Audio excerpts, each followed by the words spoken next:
كلتا فقرات عند حرتا أمامينهم مالت حدا عمت كلتا عمت ويكع حموش أوارح خوني غليو بفقرة أنيحهم تأمامينهم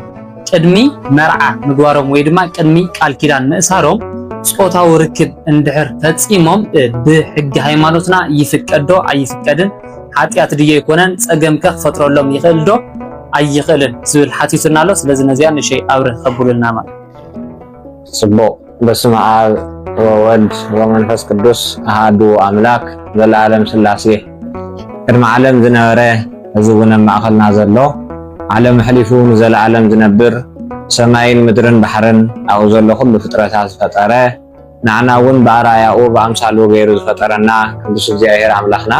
سموز تخورن تمسكنا زتوارخان يكون آمين أملاك زولدتنا نحيوانتنا مسارات ناي دحنتنا مخنيات سقنات بسان الدينا دنقل مريم ون سما استخبرن تمسجنن توارخان يقول آمين اتي زحاتت كان حتى صبق يو اتحاونا ونزل اخلكا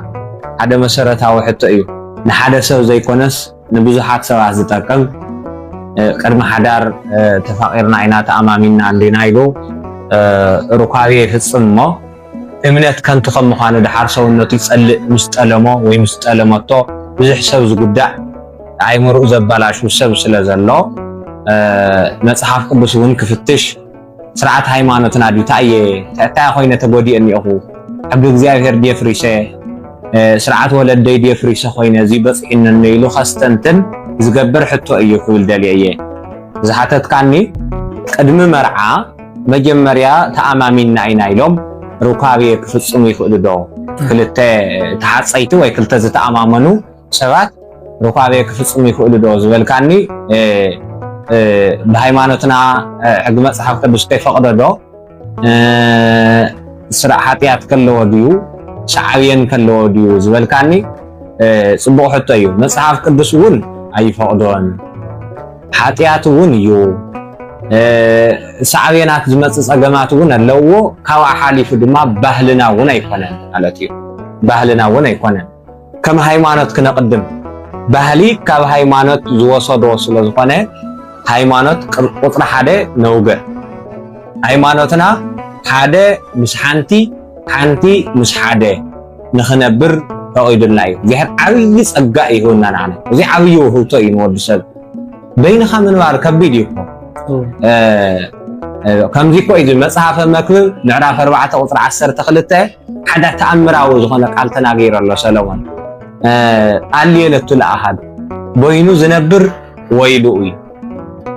እስመ ፈትል ስሉስ ፍጡነ ይትበተክ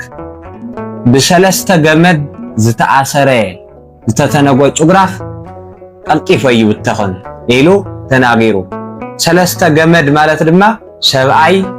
ሰበይቲ ውላድ እዩ ሳልሳይ ብጣዕሚ ዓብይ ነገር እዩ እዚኣቶም ጸኒዖም እዮም ዝነብሩ ኢሉ ዝገልጾም ማለት እዩ ቦይኑ ዝነብር ግን ይብል ወይልኡ ስለዚ እዚ ስለ ዝፈልጥ እግዚአብሔር መጀመርያ ሰብኣይን ሰበይትን ብሓደ ኮይኖም ሓዳር ክምስርቱ ንሰይጣን ከሸንፍዎ ናይ ዓለም ዘሎ ኩሉ ናይ ስጋ ጸገማቱን ክስዕርዎ ምእንታን ሓደ ምስ ሓንቲ ሓንቲ ምስ ሓደ ዝሃበና ጸጋ እግዚአብሔር እዩ ኩልደልየ እግዚአብሔር ኮ ክልተ ጓነት አምጪው ሓደ አካል ዝገብር አምላክ ኮይ እዚ ዓብይ ጸጋ እዩ እዚ ጸጋና እዚ ቅድሚ መርዓ በይንትና ተራኺብና ሓደ አካል ይንኸውንን ኢና ዝሙት እውን እዩ አመንዘራነት ኢሉ ዝገልጾ መጽሐፍ አመንዘራነት እውን ስለዚ ካብ አመንዘራነት ክንጥንቀቕ ይግበአና ጸጋ ክንከውን ሓደና ክንሐምም ሓደና ክድግፈና ክንደጋገፍ ሓደና ትንደክም ሓደና ክሕግዘና ብሰለስተ ገመድ ዝተኣሰረ ጭጉራፍ ዘይውተኽ ክንከውን ሰብኣይን ሰበይትን ውላድን ክንከውን ተኾይና ብስርዓት ቤተክርስትያንና ክንምርዖ ዘለና እምበር ተኣማሚንና ዝባ እግዚአብሔር ዘይውል ምትእምማን ደለ እግዚአብሔር ተኣማሚንካ ኣብ ቤተክርስትያን መጽሐፍ ቃል ተኣታቲኻ ጸሎተ ተክሊል ተበጽሒካ ወይ ድማ ጸሎተ ማዕስባን በጽሒካ ፈቂደልካ ኣለኹ መሰለትካ ቤተክርስትያን ሽዑይ ተኣማሚነ ዝበሃል መጀመርያማ ተኣማሚንካ ይኮንካን ተጣያይቕካ ኢኻ ዘለኻ ማለት እዩ እግዚአብሔር የተሐወሰን ድማ ትናትካ እምነት ሸብዳ ጠላም እንዲ እግዚአብሔር ክህልዎ ኣለዎ ሳልሳይ ምስክር ሳልሳይካ ተክሊል ዝበሃል ክህልዎ ኣለዎ ጸሎት ክሕወሶ ኣለዎ ህዝብ ክምስክረልካ ኣለዎ እምበር ንዕኡ ኣሚንካዮ ወይ ንዓ ኣሚንካ ፅባሕ ትጠልመካ ፅባሕ እውን ይጠልመካ ሓጢኣት እዩ ኣመንዝራነት እዩ እግዚኣብሔር ተይፈቀደልካ ቀዲምካ ሩካቤ ምፍፃም ሓጢኣት እዩ ዝገልጾ ብስርዓት ብሉ እንተርኢና ሓደ ዝገርም ቃል ኣሎ ኦሪት ዘዳግም ምዕራፍ 22 ካብ ቁፅሪ 10 ቢልናዋ እስካብ መወዳእታ እንተርኢናዮ ሓደ መንእሰይ ንእሽተይ ቆልዓ ይሕፃያ እሞ ክሳብ ዝመርዓዋ ናብ ገዝኡ የምፃ ነይሩ ግን ሩካቤ ይፍፅሙ ርኢኻ ዶ ናይ ዶማ ብሃዲስ ኣብ ገዛ እያ ትቕመጥ ኣብ ገዝኡ እዩ ዝቕመጥ ዝሓሸ እዩ ማለት እዩ ገዝኡ ክቕመጥ ይኽእል ኣብ ዘይመልአ እዮም ዝራኸቡ ብስርዓት ብሉይ ግን የምፃ እሞ ምስኡ ትቕመጥ ክሳብ ዝፈቕድሉ ኣይቀርባን ንሳ እውን ኣይትቐርቦን ማለት እዚኣቶም ወለዶም እንተይፈቐድሎም ሕጊ እንተይፈቐደሎም ክልቲኣቶም እንተተራኺቦም ቀጥቂጥካ ይቀተሉ ዝብል ሕጊ እዩ ከቢድ እዩ ሙሴ ዝሓገቦ ሕጊ እግዚኣብሔሮም ሙሴ ሓዲሩ ዝሓገቦ ሕጊ ከቢድ እዩ ነይሩ ቀጥቂጥካ ይቀተሉ ሎሚ ብእምኒ ቀጥቂጥካ ክቕተል ዘይኮነ ብእግዚኣብሔር ግን ፍርዲ ኣለዎ እዩ ሃዲስ ስለ ዝመፃና ናይ ምሕረት ዘመን እዩ ኣብ እግዚኣብሔር ግን ፍርዲ ኣለና እዩ ናይ መጨረሻ ፍርዲ ኣለዎ ስለምንታይ ኣይተፈቐደሉን እያ ኣይተፈቐደሉን እኮ ማለት ወወዓ ዮሴፍ ውስተ ዓብዪ መዋግደ ህሊና ዮሴፍ ንድንግል ማርያም ብመንፈስ ቅዱስ ኣምላኽ ምስ ፀነሰት እኮ ገና ንእሽተይ ጎርዞ ስለ ዝነበረት ካብ መን እያ ፀኒሳ ኢሎም ከይቆትሉኒ ኢሉ ኮይኑ ኣብ ጨንቂ ዝኣተወ ዮሴፍ ሒዝዋ ኸይዱ በዚ ሎሚ ተዝኾን ግን ከም ቃሕቲ ክተንዳዕድዕ ነይራ ሕጊ እግዚኣብሔር ከቢድ ፅኑዕ እዩ ኣፅኒዕና ክንሕዞ ይግባእ ዮሴፍ ግን መልኣኽ መፅዩ እቲ ኣብ ድንግል ማርያም ተፀኒሱ ዘሎ ኣምላኽ እዩ ብመንፈስ ቅዱስ እስመ ዘይትወለድ እምኒሃ መንፈስ ቅዱስ ውእቱ እዩ ኢትፍራህ ነሲኦታ ለማርያም ፍርትከ ሒዝካያ ንምኻድ ንማርያም ኣይትፍራህ እያ ኣይትደንግፅ ኣይትፍራህ ትኻብኣ ዝውለድ ካብ ሰብ ዘይኮነሲ ኣምላኽ እዩ ብመንፈስ ቅዱስ ሓይሊ ኣምላኽ እዩ ተፀኒሱ ዘሎ ኢሉ ተገሊፅሉ ማለት እዩ እንድሕር ደኣ ዓሚፅዋ ኮይኑ ብሕጊ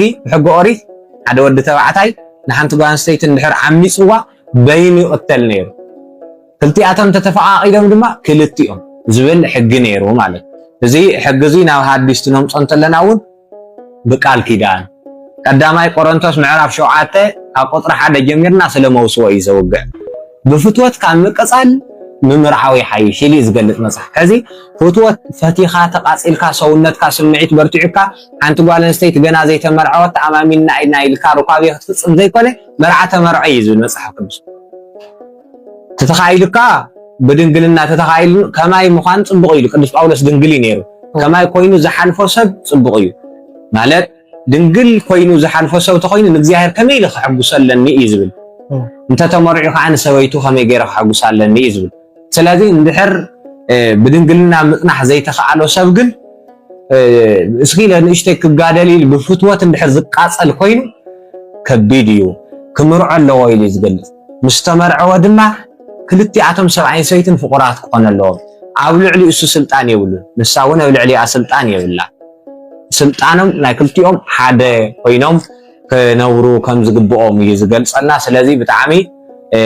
ዝኹንኖ ቅድሚ ሩካብየ ቅድሚ መርዓ ሩካብየ ምፍፃም ብጣዕሚ ዝተኮነነ እዩ ብመፅሓፍ ቅዱስ ብብሉይ ይኹን ብሃዲስ ገይጋ ይኽእል ደልየ ካብኡ ሓሊፉ ብባህልና እውን ገይጋ እዩ ብባህልና ኣፀያፊ እዩ ነይሩ ቅድም ሎሚ ከምዚ ታራ እናኾነ ይኸደ ኣሎ ሕጊ እግዚኣብሔር ኢና ንጥሕስ ዘለና እምበር ብባህልና እውን ኣፀያፊ ጓል ኣንስተይቲ ክብርቲ እያ ክብሪ ድንግልና ሒዛ ብፍላይ ጓል ኣንስተይቲ ድንግልና ተሓልያ እኮ ወዲ ተባዕታይ ናበይ ክኸይድ ይኽእል ንዕኡ ተይቀረያ ተንፅሖ እኮ ስለዚ ሎሚ ሸጊርና ዘሎ ኣደባባይ ተይቀረያ ደቂ ኣንስትዮ ሕማቅ ስራሕ እናሰርሓ ናይ ወለዳተን ዘይሕልዋ ናይ ደገ ባህልና ምፃናና እናእተዋልና ኮይ ኮይኑ ሽግር ኮይኑ እምበር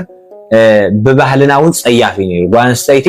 ብዝወዓለቶ ኸይዳ ድንግልና ኣጥፊኣ ክትመፅእ ጋና ቅድሚ መርዓ ድንግልና ኣምፅያ ክትመፅእ እኮ እንታይ ዝግበር ብባህልና